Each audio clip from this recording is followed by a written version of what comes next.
मतलब अपने हक की आवाज ना उठाए बेरोजगार। आप बताइए तो सही, आपने उसका जवाब नहीं दिया कि आप लोगों ने बॉबी पवार को गिरफ्तार क्यों किया। इस बात का आपके पास कोई जवाब नहीं है।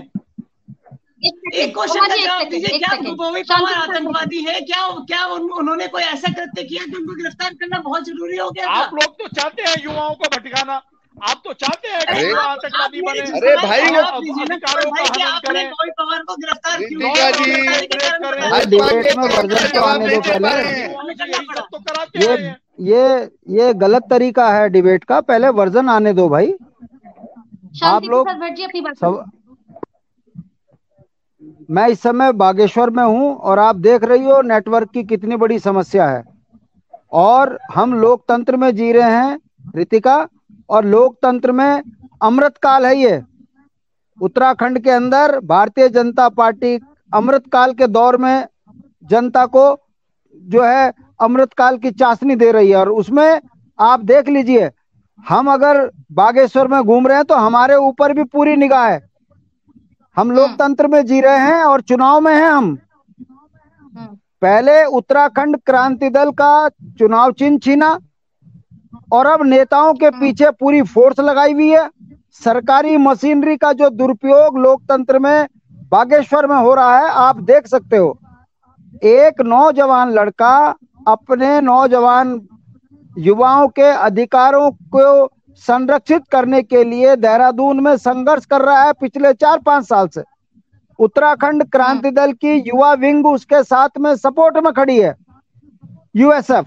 और आप देख लीजिए हम कैसे लोकतंत्र में जी रहे हैं कि एक युवा यदि बागधाम में जाकर बागेश्वर में मत्था टेकता है कि सरकार को सद्बुद्धि आए, उत्तराखंड के नौजवान बच्चों के साथ जो अन्याय ये सरकार कर रही है इससे निजात मिले, उसको मंदिर ना जाने देना और पुलिस द्वारा उसे अरेस्ट कर लेना, ये लोकतंत्र है या तानाशाही है? मैं जनता पे छोड़ता हूं। आप देख लीजिए कि उत्तराखंड में इस समय पर, आप बागेश्वर में आकर देख लीजिएगा कि कितना बुरा हाल उत्तराखंड की जनता का हो रखा है। मैं गांव गांव घूम रहा हूं, हर गांव का नागरिक कह रहा है घर में लड़के बूढ़े हो गए, शादी नहीं हो रही है, पढ़ लिख के नौकरी नहीं मिल रही है। हमको भारतीय जनता पार्टी से मुक्ति दिलाइए। मगर बड़े दुख के साथ कहना पड़ रहा है, पंचायत मंत्री, पटवारी, एसडीएम, तहसीलदार से लेकर तमाम सिस्टम, उन्हें ड्यूटी दी हुई है कि किसी भी हाल में भारतीय जनता पार्टी के प्रत्याशी को नुकसान नहीं होना चाहिए। और जो नेता यहाँ प्रचार करने आ रहे हैं उनकी क्या दुर्गति है आप देख लीजिएगा। लोकतंत्र में जीने वाला नौजवान लड़का यदि मंदिर में आ रहा है तो उसको पुलिस जिस बर्बरता से उठाकर अरेस्ट कर ले गई, ये लगता है कि हम तानाशाही शासन में आ चुके हैं।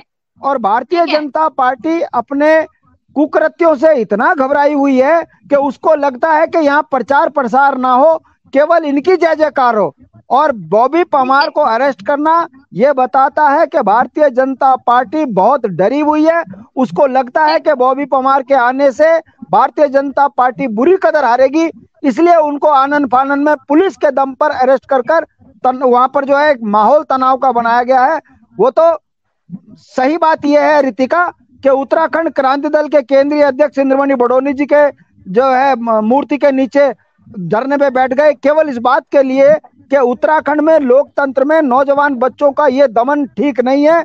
सरकार ये गलत काम करना बंद करे। लोकतंत्र में सबको हर जगह जाने का अधिकार है, अपनी बात कहने का अधिकार है। यदि आप युवाओं की आवाज को बागेश्वर में दबाने का प्रयास करोगे तो उत्तराखंड क्रांति दल इसको भी मुद्दा बनाएगी। और आप कल आप देखेंगे कि भारतीय जनता पार्टी के इस काले चेहरे को हम जनता के बीच में लेकर जाएंगे। ठीक है, कुंवर जयपेंद्र जी अपनी बात रखिए। शांति प्रसाद भट्ट जी कह रहे हैं, विपक्ष कह रहा है कि बीजेपी जो बागेश्वर में उपचुनाव है इसको लेकर डर गई है कि बॉबी पवार अगर वहां पर जाते हैं तो बीजेपी की निश्चित हार है। रखिए अपनी बात, कुछ कहना चाह रहे थे आप। देखिए इस डिबेट से हमारे यूकेडी के प्रवक्ता, आम आदमी पार्टी की प्रवक्ता, कांग्रेस के प्रवक्ता, इन तीनों के वक्तव्य से एक चीज तो स्पष्ट हो गई कि ये तीनों के तीनों लोग कहीं ना कहीं बॉबी पवार जैसे युवा को इस चुनाव में अपना मोहरा बना रहे हैं। ये तो बिल्कुल तय हो गया, इस डिबेट में बिल्कुल तय हो गया। भाई और वहीं दूसरी ओर